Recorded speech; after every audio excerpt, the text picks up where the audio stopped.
زمان، مکان، ٹھیک ہے، جگہ سے، جسم سے، اعضاء سے، ٹھیک ہے، مکان سے پاک ہے۔ اس لیے جو عالم ہے وہ جگہ بھی رکھتی ہے، آپ نے پڑھا ہوگا کہ جو جگہ بھی گھیرے اور جسم بھی رکھے، اس چیز کو جو ہے وہ چیز شے کہتے ہیں، چیز کہتے ہیں، ٹھیک ہے، مادہ کہتے ہیں اس کو۔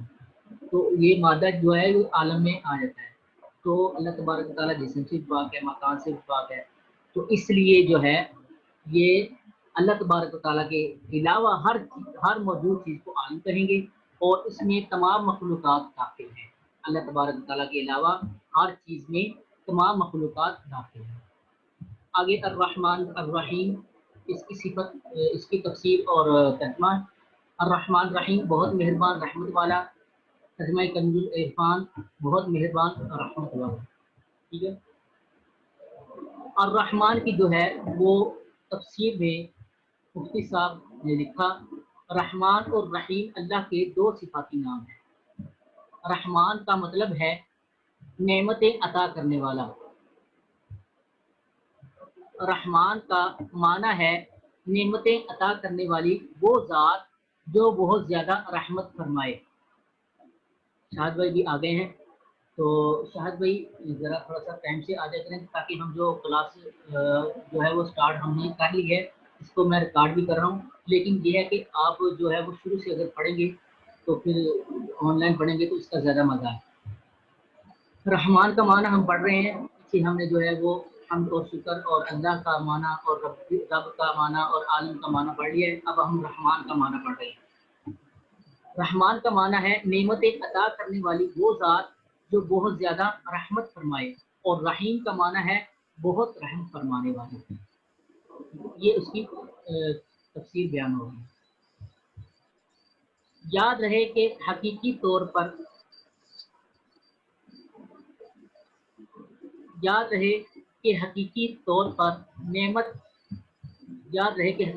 نعمت عطا کرنے والی ذات اللہ تبارک و تعالیٰ کی ہے، اور وہی تنہا ذات ہے جو اپنی رحمت کا بدلہ طلب نہیں فرماتی۔ ہر چھوٹی بڑی چیز، ظاہری باطنی، جسمانی، روحانی، دنیاوی و اخروی نعمت اللہ ہی عطا فرماتا ہے، ٹھیک ہے۔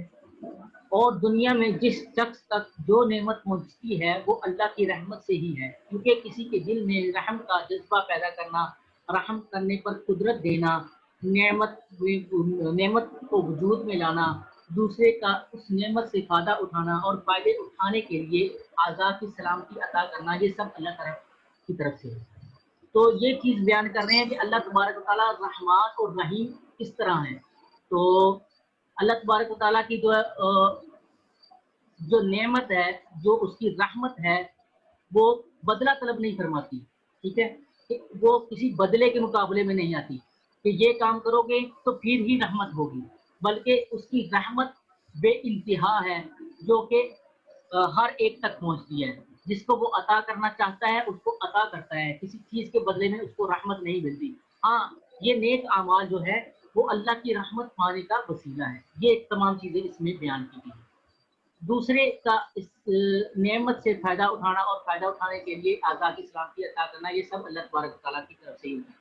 یعنی کہ تمام کی تمام جو نعمتیں، قدرتیں، رحم کا جذبہ پیدا کرنا، اور جتنی بھی ہمارے دنیاوی و اخروی نعمتیں ہیں، یہ تمام کے تمام اللہ تبارک تعالیٰ کی رحمت میں ہی آتی ہیں، ٹھیک ہے۔ وہ ہم پر رحمت فرماتا ہے ان تمام چیزوں کے ساتھ، ٹھیک ہے۔ اللہ تبارک و تعالیٰ کی وسیع رحمت دے کر گناہوں پر بے باک نہیں ہونا چاہیے، ٹھیک ہے۔ وسیع رحمت دے کر کہ یہ کہہ دینا کہ اللہ تعالیٰ کی رحمت بڑی وسیع ہے جی، تو ہم یہ جو کام کر رہے ہیں کوئی نہیں، اللہ تعالیٰ کی رحمت ہے تو اللہ تعالیٰ نے سانو بخش دینا، تو یہ بات نہیں۔ اللہ تعالیٰ کی وسیع رحمت دے کر گناہوں پر بے باک نہیں ہونا چاہیے۔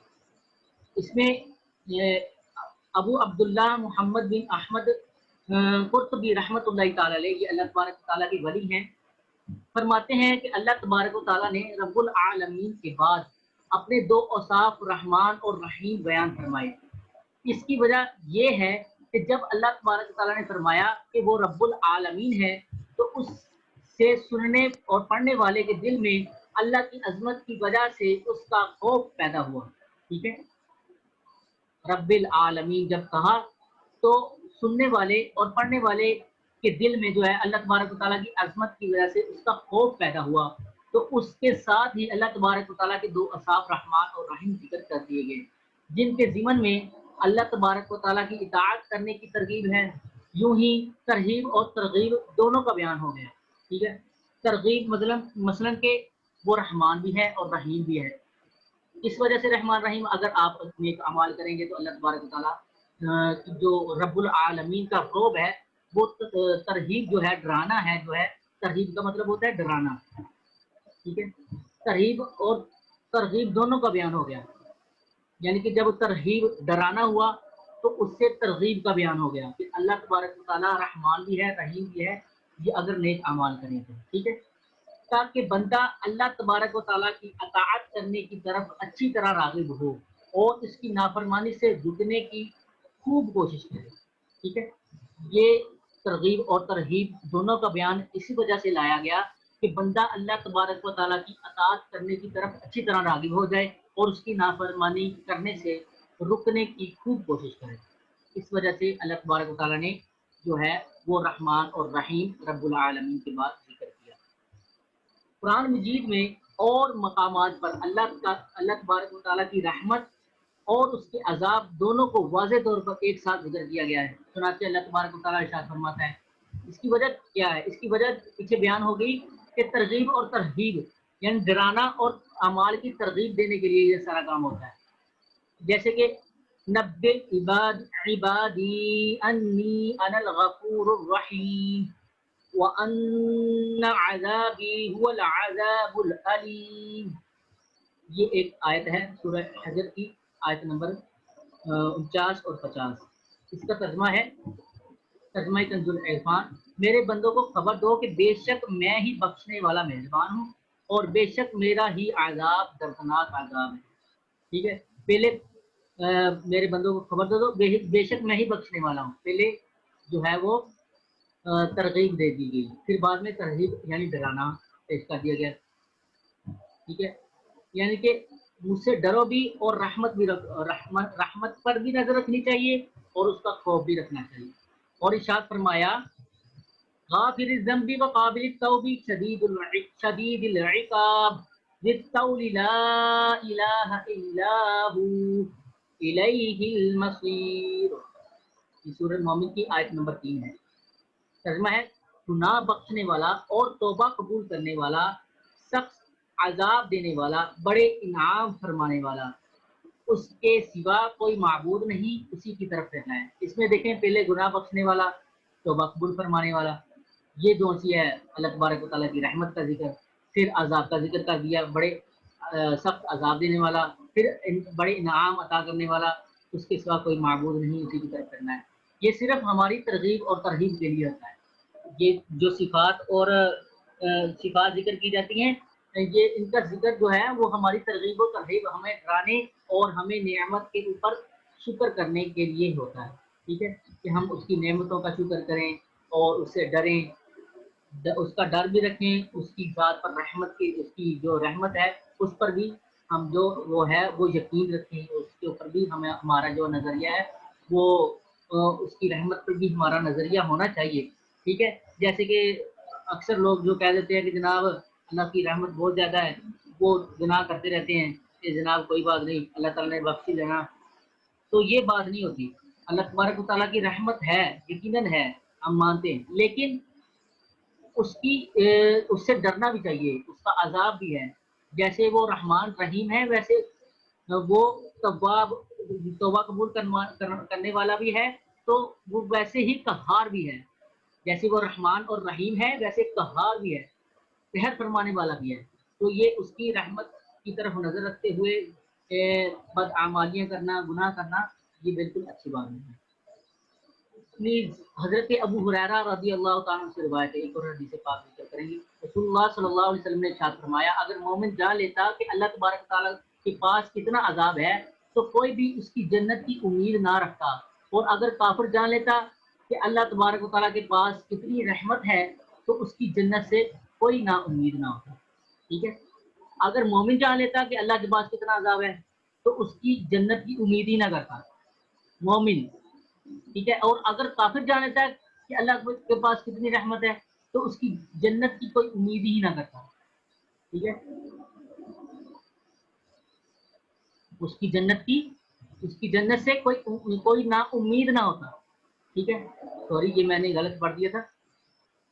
اگر کافر جان لیتا کہ اللہ تبارک تعالیٰ کے پاس کتنی رحمت ہے تو وہ کہتا کہ اللہ تبارک تعالیٰ کی جنت جو ہمیں ملے گی. لیکن کافر جو ہے وہ جہنم میں ہی جائے گا.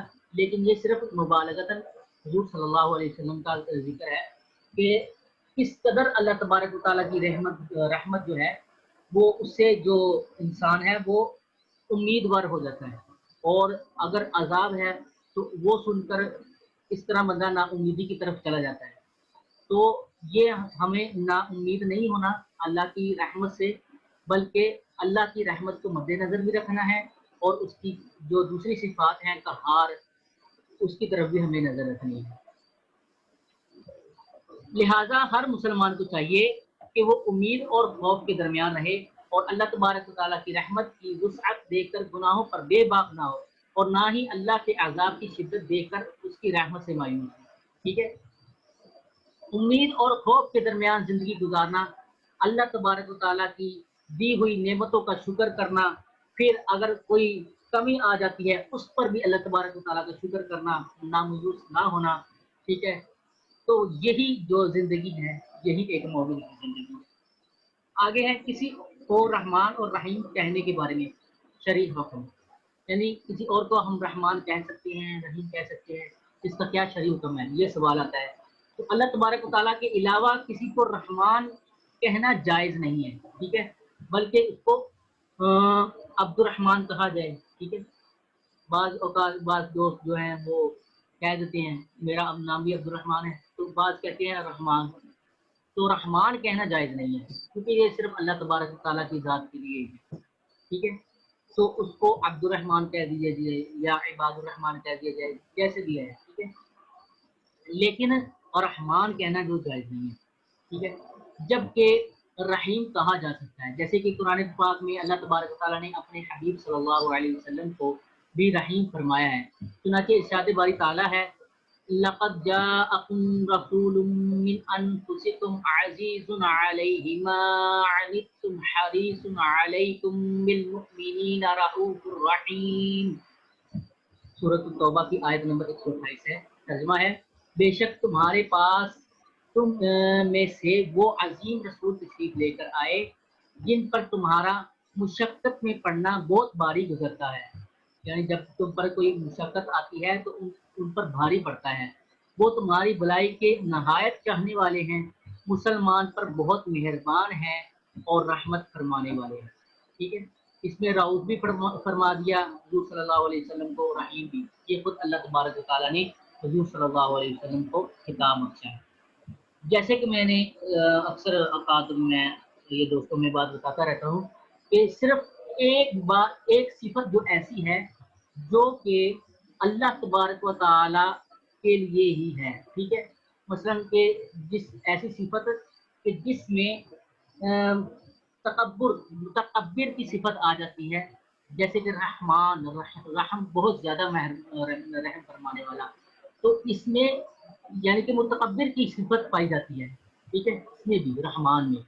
تو اس وجہ سے جو متکبر کی صفت جس صفت میں پائی جائے گی اس کے علاوہ بہت ساری صفات ایسی ہیں کہ جو انسانوں میں بھی پائی جاتی ہیں. ٹھیک ہے, متکبر کی صفت کے علاوہ.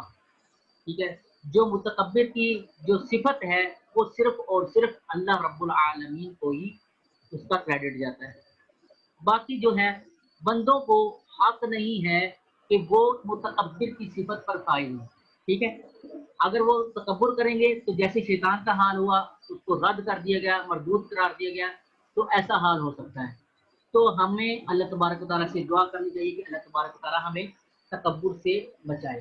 آگے مالک یوم الدین جو ہے اس کا ہم پڑھیں گے.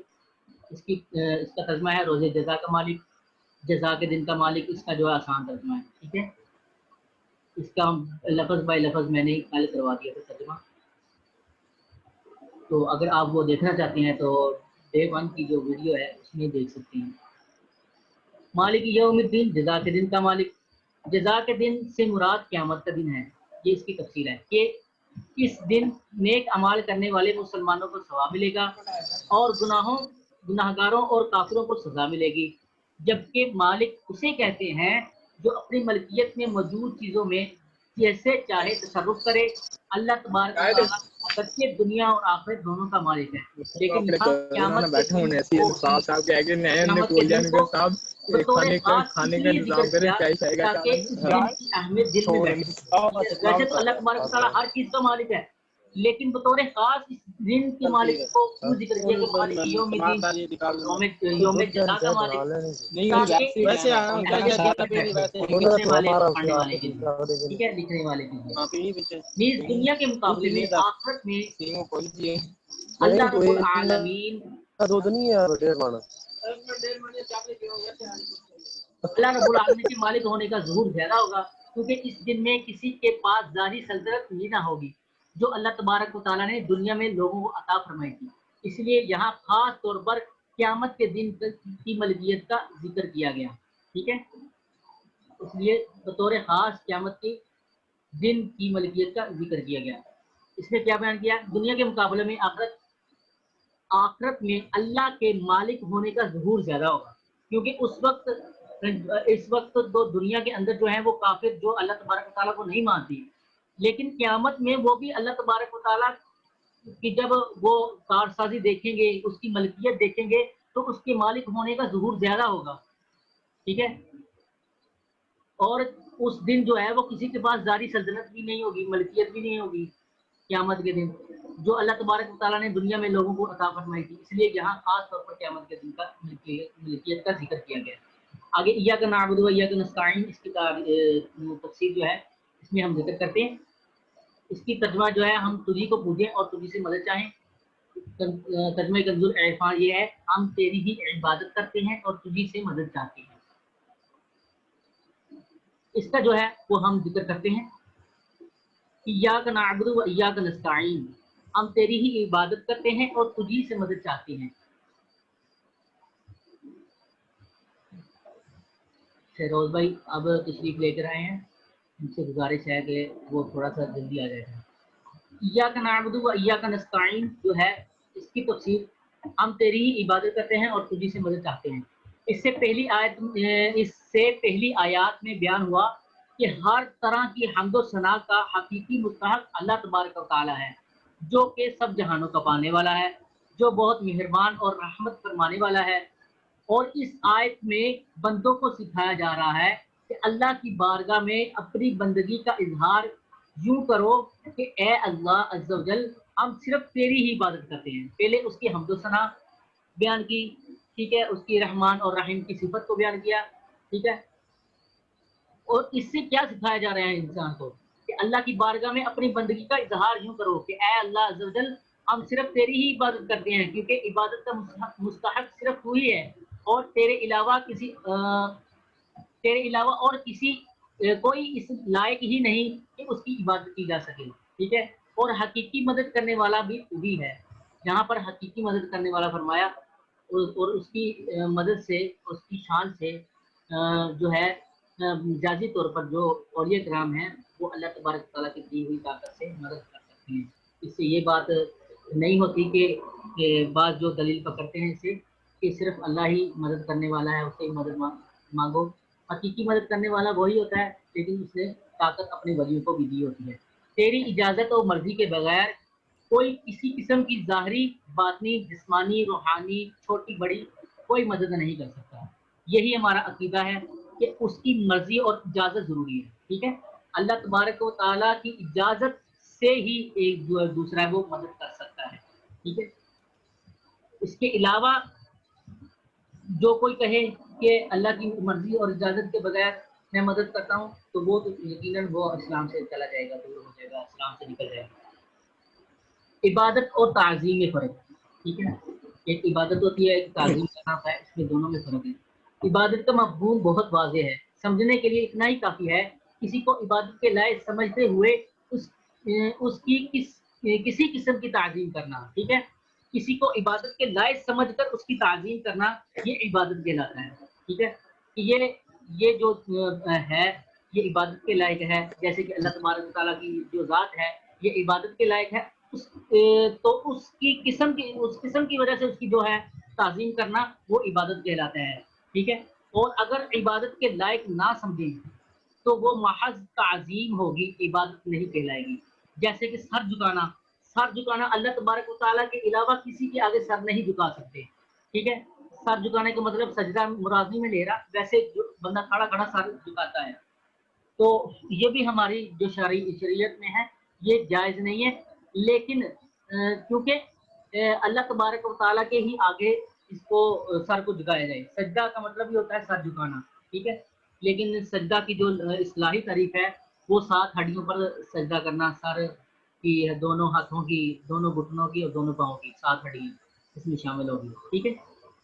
تو یہ سجدے کی اصطلاحی تعریف ہے، لیکن یہ اللہ تبارک و تعالیٰ کے علاوہ پہلی شریعتوں میں جو جیسے کہ حضرت یوسف علیہ السلام کے بھائیوں نے اور ان کے ماں باپ نے ان کو سجدہ کیا، پہلی شریعتوں میں یہ سجدہ جائز تھا، وہ سجدہ تعظیمی تھا، ٹھیک ہے، تعظیمی عبادت کے لائق نہ سمجھتے ہوئے تھا، ٹھیک ہے۔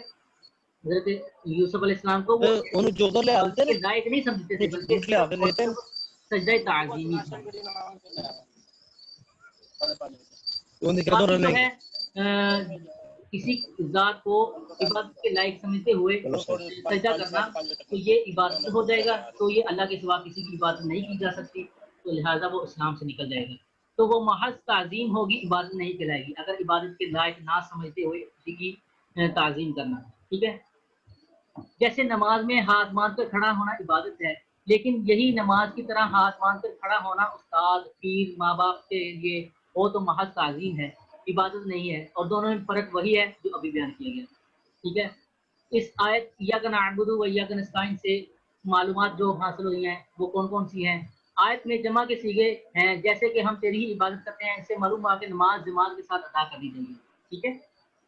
اور دوسروں کو بھی عبادت کرنے میں شریک کرنے کا فائدہ یہ ہے کہ گناہ گاروں کی عبادتیں اللہ کی بارگاہ میں قبول ہوتی ہیں، گناہ گاروں کی عبادتیں اللہ کی بارگاہ میں جو ہیں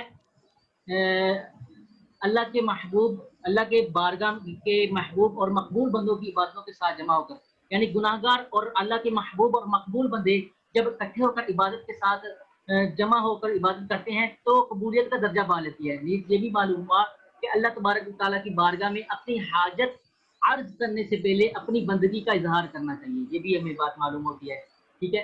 امام عبداللہ احمد نسکی رحمۃ اللہ تعالی فرماتے ہیں عبادت کو مدد طلب کرنے کے سے پہلے ذکر کیا گیا، ٹھیک ہے، عبادت کو مدد طلب کرنے سے پہلے ذکر کیا گیا، ایاک نعبد، ہم تیری عبادت کرتے ہیں، پھر بعد میں کہا کہ ہم تجھی سے مدد چاہتے ہیں، تو اس میں عبادت کو مدد طلب کرنے سے پہلے ذکر کیا گیا کیونکہ حاجت طلب کرنے سے پہلے اللہ کی بارگاہ میں وسیلہ پیش کرنا قبولیت کے زیادہ قریب ہے، اس سے وسیلہ بھی ثابت ہو جاتا ہے، ٹھیک ہے۔ اللہ کی بارگاہ میں وسیلہ پیش کرنے کی برکت ہر مسلمان کو چاہیے کہ وہ اللہ تبارک و تعالیٰ کی بارگاہ میں کسی کا وسیلہ پیش کرے، اپنی حاجت کے لیے دعا کیا کرے تاکہ اس وسیلے کے صدقے دعا جلد قبول ہو جائے، اور اللہ تبارک و تعالیٰ کی بارگاہ میں وسیلہ پیش کرنا قرآن و احادیث سے ثابت ہے۔ چنانچہ وسیلے کے بارے میں ارشاد باری تعالیٰ ہے یا ایھا الذین آمنوا اتقوا اللہ وابتغوا الیہ الوسیلہ، سورہ مائدہ کی آیت نمبر 35 ہے۔ اللہ تبارک و تعالیٰ نے ارشاد فرمایا اے ایمان والو اللہ سے ڈرو اور اس کی طرف وسیلہ ڈھونڈو، اور سنن ابن ماجہ کی حدیث میں ہے کہ ایک نبینہ شخص رسالت بعث صلی اللہ علیہ وسلم کی بارگاہ میں حاضر ہو کر دعا کے طالب ہوئے تو آپ صلی اللہ تعالی وسلم نے انہیں اس طرح دعا مانگنے کا حکم دیا، اللہم انی اسألک واتوجہ الیک بمحمد نبی الرحمہ یا محمد انی قد توجہت بک الی ربی فی حاجتی وہذہ لتقضی اللہم فشفعہ فیہ۔ اے اللہ، اس کا ترجمہ ہے اے اللہ عز و جل، میں تجھ سے سوال کرتا ہوں اور تیری ہی طرف نبی رحمت محمد صلی اللہ علیہ وسلم کی طرف متوجہ ہوتا ہوں، اے محمد صلی اللہ علیہ وسلم، میں نے آپ صلی اللہ علیہ وسلم کے وسیلے سے اپنے رب کی طرف اس حاجت میں توجہ کی تاکہ میری حاجت پوری کر دی جائے، اے اللہ عز و جل بس تو میرے لیے حضور صلی اللہ علیہ وسلم کی شفاعت قبول فرما، ٹھیک ہے۔ تو یہاں تک جو ہے ہم کریں گے انشاءاللہ، وہ کل کو جو ہے وہ ہم آگے اس کی جو ہے وہ پڑھیں گے انشاءاللہ۔ تو اسی طرح اگر ہم پڑھتے رہے تو انشاءاللہ ہماری جو ہے وہ کلاسیں چلتی رہیں گی، تو ہم کافی جو ہے علم حاصل کر سکیں گے۔ آج کی کلاس جو ہے وہ ختم ہوتی ہے. فی امان اللہ. اللہ تبارک تعالیٰ آپ سب سے راضی ہو. کوئی سوال پوچھنا ہو تو وہ گروپ میں پوچھ سکتا ہے کیونکہ اس میٹنگ کا ٹائم جو ہے وہ فکس ہوتا ہے نزول میں. تو اللہ تبارک تعالیٰ آپ کو برکت دے. السلام علیکم ورحمۃ اللہ وبرکاتہ. وعلیکم السلام ورحمۃ اللہ وبرکاتہ.